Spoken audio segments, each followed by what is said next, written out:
കസ്റ്റഡിയിലാ, ഗൗതം ജയിലിലും. CKCക്ക് എന്തെങ്കിലും സംഭവിച്ചു കഴിഞ്ഞാൽ ആന്റിയും കൂടി അകത്താവും. പിന്നെ എനിക്ക് എന്ത് ചെയ്യാൻ പറ്റും? സോറി മോളെ, ഇനി ഞാൻ അങ്ങനെയൊന്നും ചെയ്യില്ല. അല്ല, നീ എന്തിനാ CKC കാണാൻ വന്നത്? എന്റെയും ലക്ഷ്യം CKC തന്നെയാ. അയാളുടെ മുറിയിൽ ഒരു മൈക്ക് ഒളിപ്പിക്കുന്നതിന് വേണ്ടിയാ ഞാൻ അവിടെ വന്നത്. എന്നിട്ടത് ചെയ്തോ നീ? ഞാൻ വന്ന കാര്യം കൃത്യമായി ചെയ്തു. ഇനി അയാൾ ക്യാബിനിലിരുന്ന് എന്ത് സംസാരിച്ചാലും എനിക്ക് എന്റെ ഫോൺ വഴി അത് കേൾക്കാൻ പറ്റും. അതെന്തായാലും നല്ല ബുദ്ധിയാ.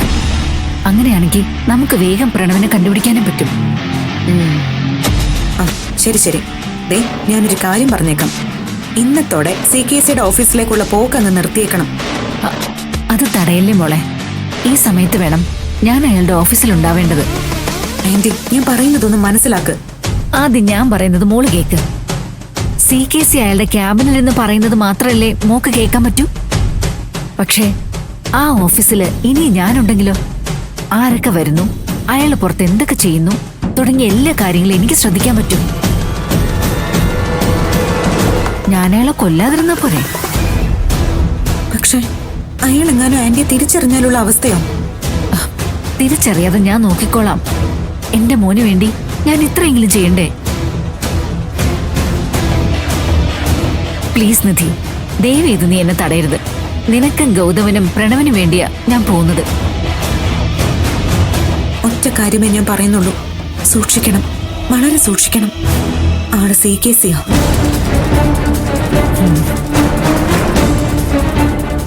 ആരെക്കാളും നന്നായി CKC എനിക്കറിയാം. ഞാൻ സൂക്ഷിച്ചോളാം.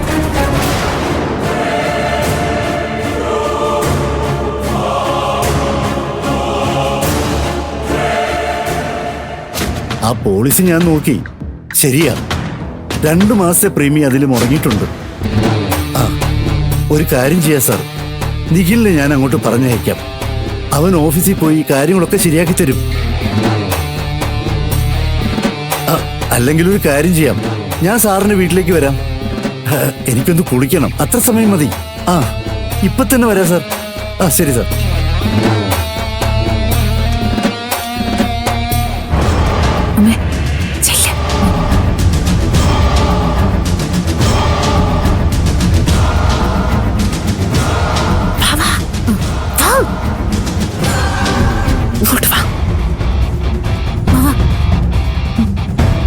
നീ വേഗം ആ കോൾ ലിസ്റ്റ് എടുത്ത് നോക്ക്.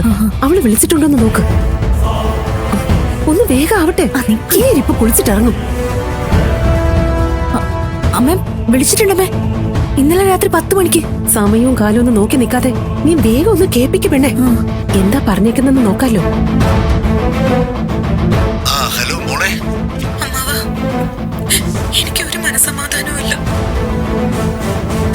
അതുകൊണ്ട് അമ്മാവനെ വിളിച്ചത്. ഒരു ഭാഗത്ത് ഗൗതം ജയിലിൽ കിടക്കുന്നു, മറുവശത്ത് പ്രണവ് എവിടെയാണെന്ന് പോലും അറിയില്ല. അമ്മയാണെങ്കിൽ കരഞ്ഞു വിളിച്ച് കിടപ്പ. എന്ത് ചെയ്യണമെന്ന് എനിക്ക് ഒരു ഊഹമില്ല അമ്മാവ. നീ തളർന്നു പോരുത് മോളെ. ഗൗതമിനെ ജയിലിൽ തറക്കണം, പ്രണവിനെ കണ്ടുപിടിക്കുകയും വേണം. അതിന് മുൻകൈ എടുക്കാൻ നീയല്ലാതെ വേറെ ആരുമില്ല, അറിയാലോ. എല്ലാം അറിയാം, പക്ഷെ എന്ത് ചെയ്യാന്? എതിർപക്ഷത്ത് നിൽക്കുന്നത് CKC അല്ലേ? എനിക്കറിയാം. അയാളും അയാളുടെ ഭാര്യ ജ്യോതിർമയും ചേർന്ന് പ്രണവിനെ പിടിച്ചോണ്ട് പോയത് കസ്റ്റഡിയിൽ വെച്ചിരിക്കുന്നത്. നിസ്സാരക്കാരല്ലോ അവര്. നിയമത്തിന്റെ വഴിയിൽ പോകാവുന്നിടത്തോളം പോണം. അതേ ഇപ്പൊ മോൾക്ക് ചെയ്യാൻ പറ്റുള്ളൂ. പോലീസിനൊക്കെ ആ CKC വിലക്കെടുത്തിരിക്കുക. നിർത്തി. എന്തോന്നാടി മോളെ ഇത്? ഗൗതവും നിധിയും ചേർന്നാണ് പ്രണവിനെ ഇവിടെ പൂട്ടിയിട്ടിരിക്കുന്നതെന്നല്ലേ നീ പറഞ്ഞത്? എന്നിട്ട് നിധി പറയുന്ന എന്താ? എനിക്കൊന്നും മനസ്സിലാവുന്നില്ല. നിധി നിന്റെ അച്ഛനോട് സംസാരിക്കുന്നത് കേട്ടിട്ട് പ്രണവിനെ കാണാതായതിനു പിന്നിൽ അവൾക്കും ഗൗതമിന് എന്തെങ്കിലും കൈയുണ്ടെന്ന് എനിക്ക് തോന്നുന്നില്ല. ദേ ശിവാനി, നീ ഇങ്ങനെ കാടടച്ച് വെടിവെച്ചിട്ട് ഒരു കാര്യമില്ല. ഗൗതവും നിധിയുമാണ് കുറ്റക്കാരെന്ന് വെറുതെ പറഞ്ഞുകൊണ്ടിരുന്ന ഒരിക്കലും പ്രണവിനെ തിരിച്ചു കിട്ടാനും പോകുന്നില്ല.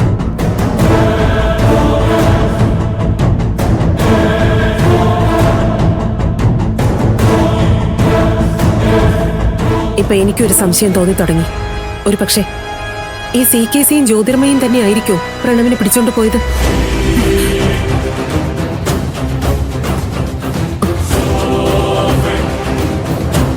കുരുട്ടബുദ്ധിയുടെ കാര്യത്തിൽ അയാളുണ്ടല്ലോ, ആ CKC അയാളെ നിന്നെ തോൽപ്പിക്കും. പ്രണവിനെ പിടിച്ച് എവിടെയെങ്കിലും കൊണ്ട് പൂട്ടിയിട്ടിട്ട് ആ പഴി ഗൗതമിന്റെ തലയിൽ വെച്ച് കെട്ടി കൊടുക്കാനാണ് അയാളുടെ ഉദ്ദേശമെങ്കിലോ?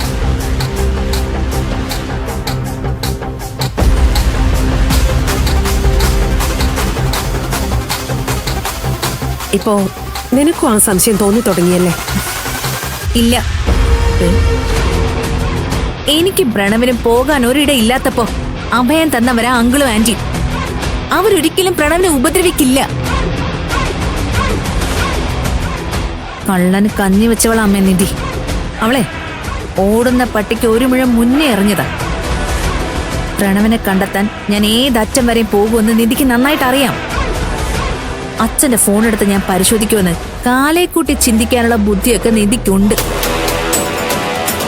ഞാൻ അങ്ങനെ ഫോൺ പരിശോധിച്ച് ഫോൺ റെക്കോർഡ് കേട്ടാൽ കൃത്യമായി പ്രണവിനെ കാണാതായതിന്റെ പഴി CKC അങ്കിളുടെയും ജ്യോതി ആന്റിയുടെയും തലയിൽ വെച്ച് കെട്ടിക്കൊടുക്കാനുള്ള നിധിയുടെ ഒരു അടവായത്. എന്റെ അമ്മ ഇവളിത് മനഃപൂർവ്വം പറഞ്ഞതാ. ഇത് കേട്ട് ഞാൻ വിശ്വസിക്കണം അങ്കിളാണ് എന്നെ ചതിക്കുന്നതെന്ന്. അതോടെ അവരെന്റെ ശത്രുവായിട്ട് മാറുമല്ലോ. എന്തോ അത്രയ്ക്കൊക്കെ കടന്ന് ചിന്തിക്കും ആരെങ്കിലും? ആരും ചിന്തിക്കില്ല, പക്ഷെ നിധി ചിന്തിക്കും. അവൾ ചിന്തിക്കും. അതാണ് എനം. എന്നാലും എനിക്കെന്തോ ഇതിൽ ചെറിയ സംശയമുണ്ട്. അമ്മ സംശയിക്കാനൊന്നുമില്ല. അച്ഛന് മുറിയിൽ ഫോൺ ചാർജ് ചെയ്യാൻ പ്ലഗ് ഉണ്ടല്ലോ. എന്നിട്ടെന്തിനാ ഫോൺ കൊണ്ടുവന്ന് വെളിയിൽ കുത്തിയിട്ടിട്ട് പോയത്? എന്തിനാ? ആ, ഞാൻ വന്നത് അച്ഛൻ അറിഞ്ഞല്ലോ. അപ്പൊ ഞാനിത് എടുക്കാൻ പാകത്തിന് ഫോൺ അങ്ങ് വെച്ചിരുന്നു. എന്നിട്ടോ കുളിക്കാൻ പോവുകയാണെന്ന് ബോധ്യപ്പെടുത്തുകയും ചെയ്തു. ഇത് അമ്മ അവന് മരുമോളും ചേർന്ന് നടത്തുന്ന ഒരു കളിയമ്മേ. എന്തായാലും നീ വേഗം ഫോൺ കൊണ്ടുപോയി വെക്ക്. നീ ഫോൺ എടുത്ത വിവരം അങ്ങേരെ അറിയണ്ട. ചെല്ല്.